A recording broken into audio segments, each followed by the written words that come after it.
Hey YouTube, this is Miss MA Student 10 and I'm coming to you to bring you that study techniques video like I promised. I'm sorry it's been a while because I've been on spring break and my kids are on spring break too. So I've been kind of busy. My husband, he's been working a lot and I've just been having a lot of things going on. But anyway, I'm here to bring that video. Okay, the first thing I do is, of course, I look at my schedule. I look at my time blocks in between classes. That is the most key thing you can do in, studying the right way. You got to make time to study. Well, first, like on Mondays, my first class is from 8 to 10:20. Then my next class is not until like 2 o'clock. So I have a big time block in between classes to study. So what I do is I stay at school.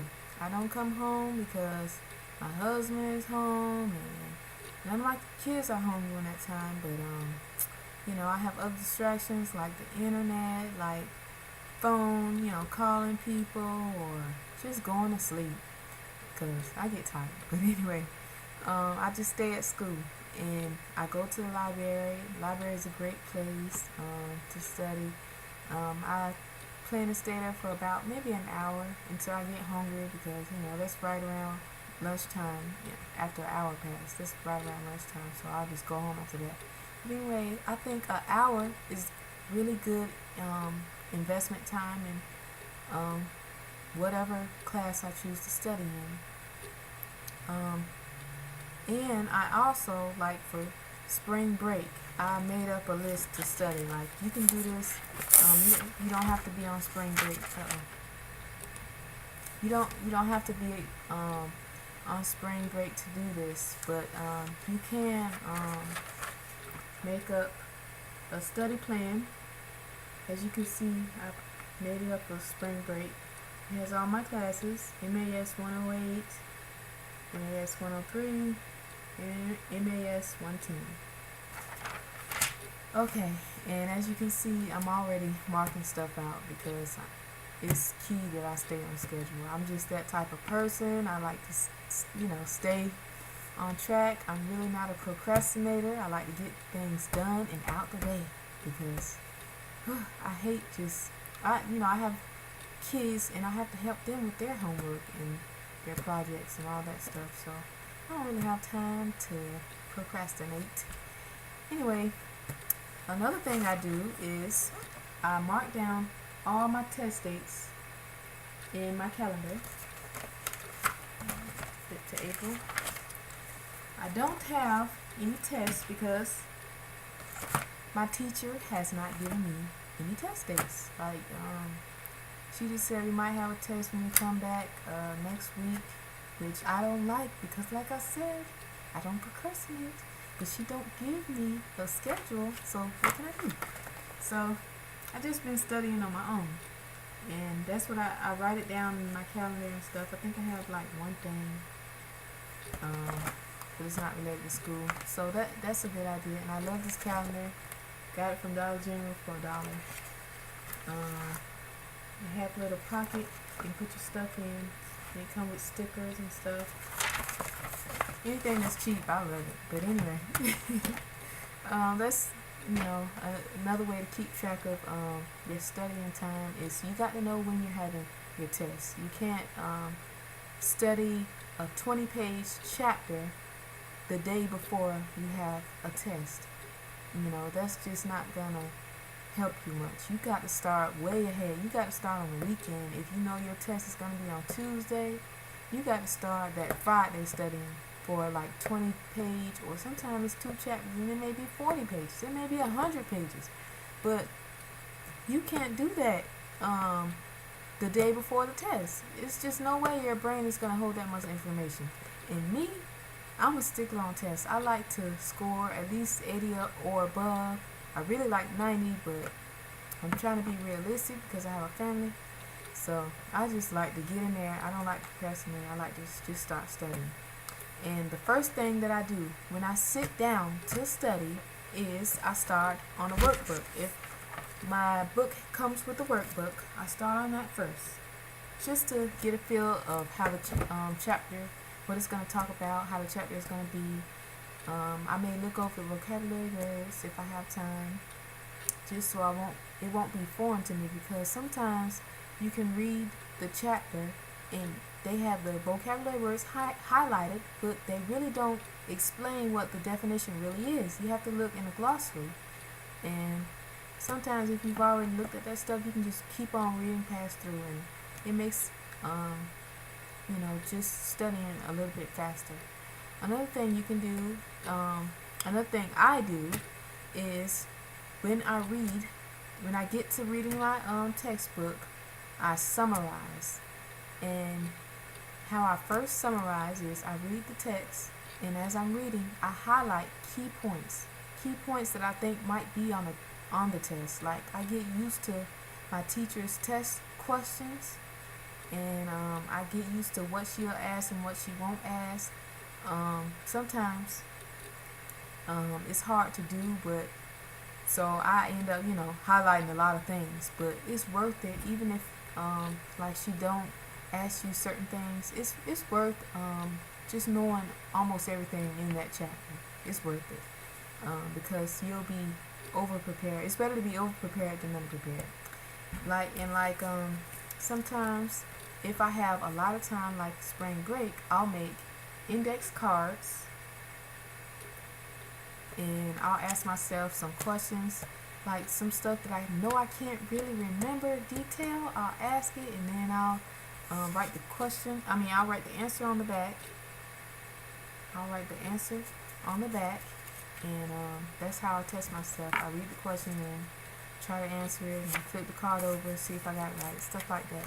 That helps me a lot too. They're also good for vocabulary and stuff. It's just a 3x5 index cards. Another thing I do, if I have time too, this is my pharmacology book. Okay, the first chapter is about 12 to 15 pages, and I need to study it, but I don't feel like carrying around this big old book.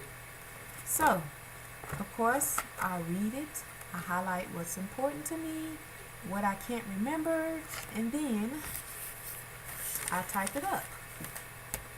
Okay. I type it up, and in all my typing, it only takes 2 pages. And this is great for me because, like the other day, I had to take my boys to the barber shop, and that takes I'll be in there like almost an hour. But anyway, I'd just be bored, and I don't feel like looking at magazines or anything like that. So instead of carrying around a big heavy textbook, I just carry around these 2 pages, and I study and read over until I can finish up the sentence before I finish reading. Like, I can, in my mind, I can finish. I don't know if this makes sense, but I can. Okay, first government attempt to establish consumer protection. Okay, before I got to attempt, I knew what the rest was going to say, because that's how much I done studied. I don't know if that makes sense. But I just keep reviewing my notes until I have them almost memorized. And that's a sure way to get it in. It has worked in the past, so I'm going to keep doing it in the present and in the future. Another thing I do is, these are just to some extra add-ins to boost up your memorization, or whatever, your memory.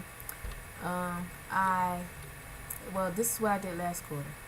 Every time I studied for a certain subject, I used a certain scent. Last quarter, I used my Kim Kardashian perfume when I studied for my MAS class, my medical assistant class, and I just used that perfume every time I studied. And then on a test day, I would spray some on, so, not real loud and stuff, but I would spray some on, and it helped me a little bit, bring back to memory some of the things I had studied. Um, I have been successful with it, and I haven't stopped doing it, so I don't know if it really works, but that's just something extra I do. Also, another thing I do is if I can't seem to remember something, I'll try to remember it in pink. Studies show that remembering things in pink makes it stick to your mind better. I don't know why, but it seems to help maybe a little with me, but for the most part, I can say it helps.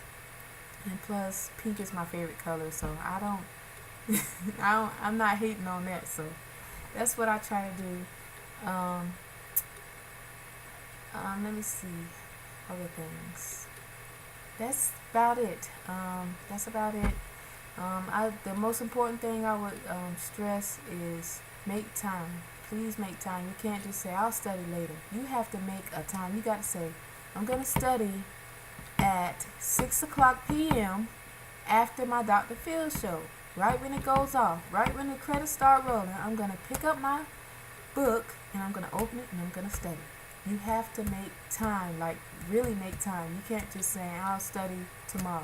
You have to put it in your schedule, especially if you're a mom and a wife and you just have a busy life. That's about it. I go to clinicals next week for the first time, and I'll be making a video on that. Just telling my side of clinicals and what I thought about my first day and different things like that. I think I'm going to a urology clinic first, so I hope to see some interesting things, guys, and I promise I will keep you posted. Thank you for watching, and happy schooling.